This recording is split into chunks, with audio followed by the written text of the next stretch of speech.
দেখো বন্ধুরা, এখানে কাঁকরোল ভাজা করছি, আলু পেঁয়াজ দিয়ে কাঁকরোল ভাজা করছি। আর চাল কুমড়ো পোস্ত করব। চাল কুমড়োটাকে কষে নিচ্ছি, পরে পোস্তটা দিয়ে দেব।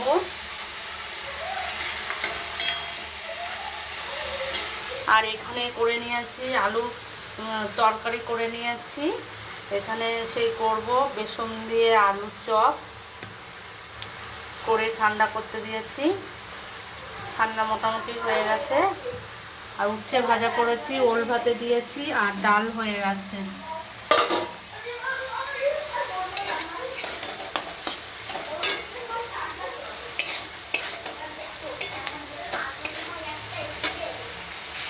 ভাজা মোটামুটি হয়ে গেছে, আর একটু হবে।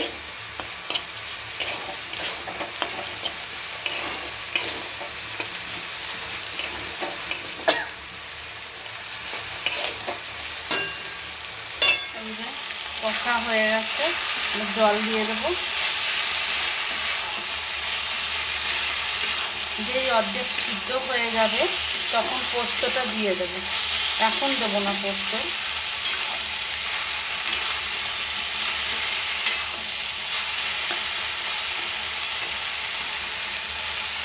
জল দিয়ে দেবো।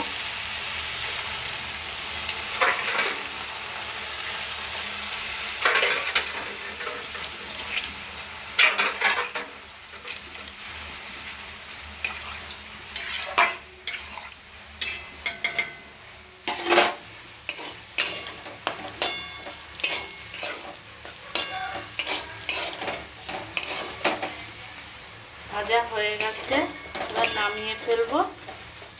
আর এই যে আলুর চপের জন্য সেভ করে নিয়েছি এরকম করে। এবার বেসনটা গুলবো। পোস্তটা হচ্ছে, বেসনটা গুলে নিয়ে এটা নামিয়ে আরও জিনিসপত্র কিনতে হবে বন্ধুরা।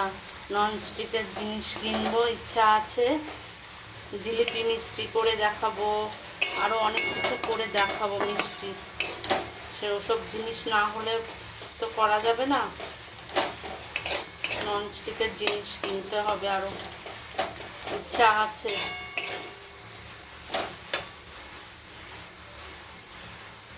বেসনটা গুলে নিয়েছি, আর এখন তেল গরম হয়ে গেছে। অনেক তেল দিয়ে করতে হবে, নাহলে ভালো হবে না। আর একটু তেলটা গরম হোক।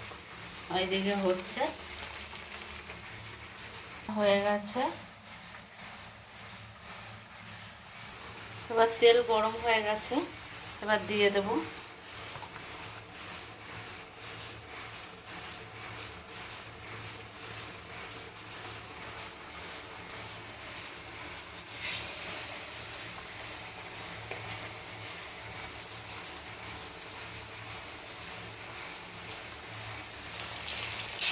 কেমন হবে জানি না।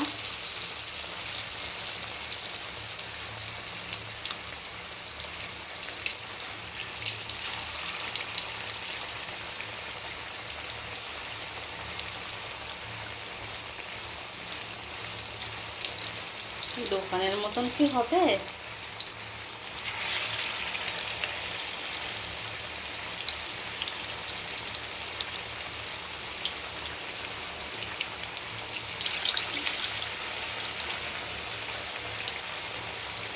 অল্প দিয়ে দেখি, আর দেবো না। এই একটা দিই।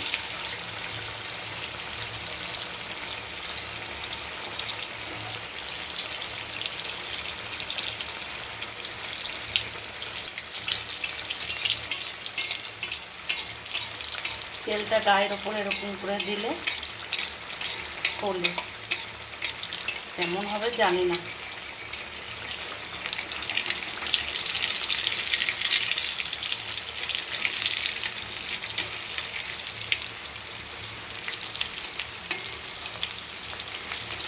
ভালো হলো না।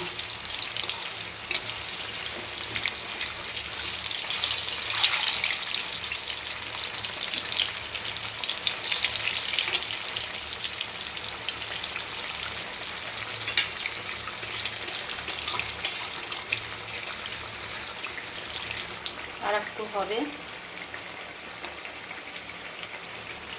চপ হয়ে গেছে, ভালো হলো না দোকানের মতো।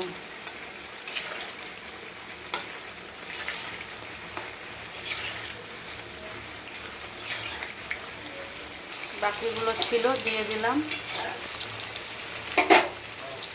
হয়ে গেছে। এবার নামিয়ে ফেলবো। এবার পোস্ত বাটাটা দিয়ে দেবো, পোস্ত, লঙ্কা, কাঁচা লঙ্কা।